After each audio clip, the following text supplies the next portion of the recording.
stress in quotes, physical, chemical, emotional stress, in some combination is going to take us all out in the long run. It's a matter of how well do we buffer that over time and keep it at bay. So the glands that help keep it at bay would be our adrenal glands. And so for years in practice, I kind of ignored the adrenals simply because I really didn't have anything that seemed to help them. Didn't seem to do, as far as products that I used, it didn't seem to meet my expectations until I became an herbalist. And then now I have found approaches that work very, very well. So as stress comes in, our body has to respond to it. So in kind of the Western medicine approach, it would be our sympathetic, parasympathetic nervous system.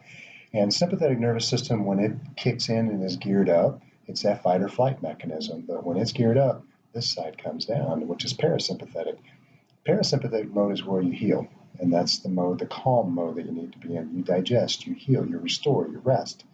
If this is turned on all the time because you're sleeping next to your cell phone, some simple thing, then this never turns off and this never really comes up. So with the Chinese medicine model, this is yang energy and this is yin energy. So you need to be in what's called a yin state to some degree, or parasympathetic.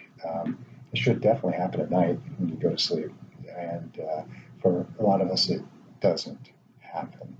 And so that has profound effects on our systems. And this has become fairly common knowledge out there, and there are all kinds of approaches and some great books, one on adrenal fatigue, I believe it's called that maybe. The adrenal glands are also part of your whole hormonal axis. So your hypothalamus sits in your brain. It's half in your brain, half in the bloodstream, and it samples the blood, and it has receptors to pick up hormone levels.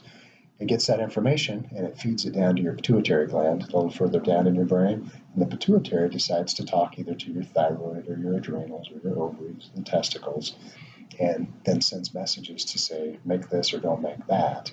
And the adrenal glands, when they're constantly turned on and secreting a lot of cortisol, that's the one. There are also others, adrenal, but cortisol is what gets talked about the most. It tends to tie up a lot of the receptors and mess up that whole axis.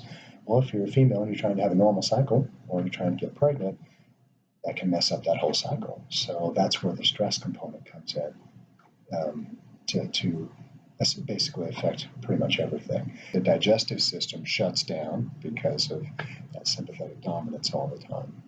So it's definitely the adrenals can get blamed for everything, but my experience is that they just respond to everything. And so your adrenals are involved. I don't really care what the problem is. Your adrenals are involved, and helping to do something to help conserve and or restore adrenal gland function definitely needs to be a part of almost every protocol.